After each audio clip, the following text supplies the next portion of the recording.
warahmatullahi wabarakatuh. Salam sejahtera, salam damai untuk saudaraku semua dimanapun berada. Sehat, sukses selalu bagi Anda siapapun dan agama manapun. Kita lanjutkan video kemarin yang tentang cara membuka mata batin. Nah, saudaraku, kali ini lanjutannya kita membuka mata batin, tapi bukan lagi menggunakan cakra ajna, bukan lagi menggunakan mata ketiga. Setingkat lebih halus, kita sudah menggunakan rasa. Dia lebih halus lagi dimensinya, dan bisa masuk ke dimensi alam gaib atau yang orang bilang katakan rogo sukmo. Nah, saudaraku, sebenarnya sangat mudah untuk memasuki hal-hal gaib tersebut. Cuma kadang kita dikurung atau dikekang oleh pikiran kita sendiri. Kenapa bisa pikiran kita sendiri yang menyebabkan potensi kita tidak bisa keluar? Kita belum apa-apa sudah menjudge, sudah memikirkan, susah, takut, nanti kalau kenapa-kenapa, kan harus dibimbing. Nah, hal-hal seperti itu, ketakutan seperti itu yang membentengi, memprotek diri kita sehingga kita tidak bisa melakukan, memaksimalkan potensi yang ada di dalam diri kita. Sebenarnya jika kita tidak usah takut, kita tetap pada pakem-pakemnya, tetap ikuti aturan, tetap unggah-ungguh, saling hormat menghormati kepada makhluk alam jin atau alam apapun, semua itu tidak akan terjadi. Baik, langsung saja saudaraku, kita mulai caranya untuk membuka mata batin menggunakan rasa. Yang video kemarin setelah menggunakan cakra ajna, posisinya sama saudaraku. Kita duduk bersila, tangan mudranya bebas, boleh begini, yang penting Anda nyaman. Nah, untuk teknik ini usahakan dilakukan pada malam hari di atas jam 12. Kenapa harus malam hari dan di atas jam 12? Karena pada jam-jam itu energi alam untuk yang berhubungan dengan dunia mistis atau spiritual sangat luar biasa. Nah, kita akan memanfaatkan energi pada perubahan jam tersebut. Lalu, kalau bisa di dalam ruangan tanpa ada cahaya, artinya gelap. Atau kalau Anda sudah mempunyai tekad yang besar, boleh di tempat rumah kosong yang angker atau di kuburan kosong yang gelap gulita tapi terkenal angker, itu bagus. Tapi kalau memang belum berani, boleh coba di rumah dengan ruangan tertutup, lampu semua dipadamkan, tidak ada cahaya satupun. Nah, mata kita ini hebatnya apa? Dia mempunyai sensor. Jika mata kita terpejam dan tidak ada lampu sedikit pun, ada sensor, bahasa ilmiahnya apa ya, saya kurang ngerti, tapi di situ dia terbuka. Nah, saudaraku kan seringan melihat di dalam gelap. Pertama sekali mungkin sangat gelap, tapi lama-lamaan gelap itu terlihat ya, kegelapan bisa terlihat. Nah, itu canggihnya mata manusia. Nah, sekarang kita menggunakan metode rasa. Lebih baik bagi yang muslim ambil wudhu, baca pagaran, bisa Al-Ikhlas atau Anas, atau juga bisa menggunakan ayat kursi 3 kali. Nah, bagi yang non muslim, gunakan saja bahasa atau doa yang menurut keyakinan Anda sebagai penjagaan. Oke, langsung setelah di ruangan gelap tanpa ada cahaya, kita sudah persiapkan semuanya.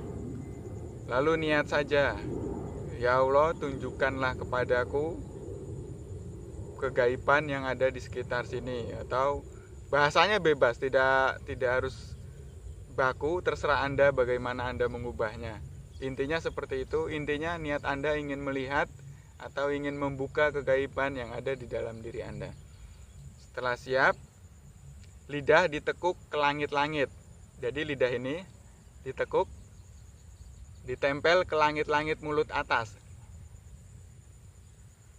Nah, seperti itu, lidah sudah ditekuk di dalam, lalu diam, rapat.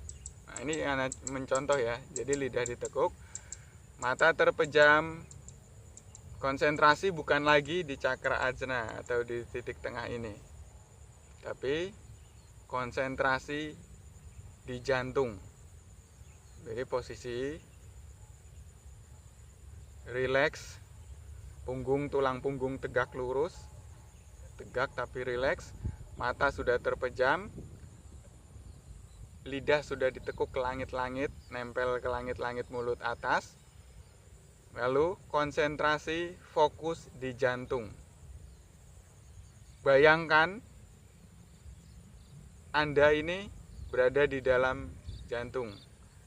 Jadi sadari dulu bahwa Anda ini bukan tubuh lagi, Anda ini bukan jasad lagi.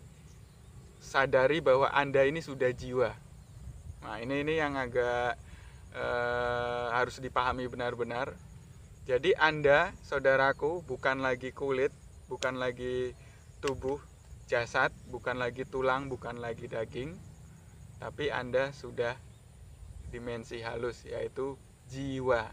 Nah, setelah Anda menyadari Anda ini jiwa, posisi terpejam tadi, bayangkan bahwa Anda berada di ruangan di dalam jantung. Jantung kan biasanya di dada sebelah kiri, beberapa senti di bawah dada. Nah, bayangkan jiwa Anda sudah berada di dalam ruangan di jantung tersebut. Jadi Anda sudah tidak bisa lagi melihat tulang, Anda sudah tidak bisa lagi melihat daging, Anda tidak bisa lagi melihat organ tubuh diri Anda sendiri, tapi yang Anda lihat hanyalah jiwa. Nah, bayangkan terus, bagi yang muslim, bayangkan sosok tubuh Anda yang berada di dalam jantung ini, dia berkata, Allah, Allah, Allah, Allah, Allah. Bagi yang non muslim, bayangkan saja diri Anda di dalam ruangan, kosong di dalam ruangan jantung. Bayangkan saja, duduk diam, mengamati keadaan tubuh Anda, mengamati keadaan seluruh jiwa Anda. Nah, nikmati saja saudaraku ini sekitar minimal 30 menit. Usahakan tadi ya, malam hari, di atas jam 12 dan di ruangan tertutup, gelap tanpa cahaya, minimal 30 menit. Nah, saat Anda di dalam pembayangan tadi biasanya akan nampak yang aneh-aneh. Aneh-aneh, bisa pemandangan, bisa makhluk yang seolah-olah mengagetkan. Jangan takut, itu hanya pandangan-pandangan yang sekilas atau seolah-olah menguji Anda berani atau takut. Tetap fokus saja ke sini, di dalam jantung ini. Di dalam jantung ini ada sebuah ruangan. Nah, di dalam ruangan ini ada Anda yang sedang duduk bersemedi, bisa memikirkan keajaiban-keajaiban, kebesaran-kebesaran Tuhan Yang Maha Esa. Nah, setelah 30 menit Anda usai, ada yang langsung bisa dicoba, ada yang tidak. Kenapa?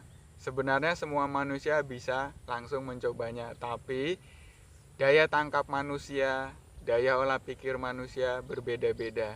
Ada yang cepat, ada yang lambat. Nah, kita harus sadari itu.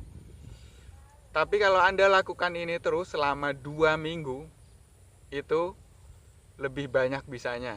Selama 2 minggu berturut-turut ya. Kenapa? Karena kita sudah selama 2 minggu berturut-turut itu kita sudah biasa berada di gelombang keheningan. Kita sudah biasa pikiran kita, rasa kita, hati kita di gelombang theta. Dimensi gaib dengan dimensi tubuh kita sudah menyamakan, sehingga kalau frekuensinya sudah sama seperti frekuensi radio, bisa saling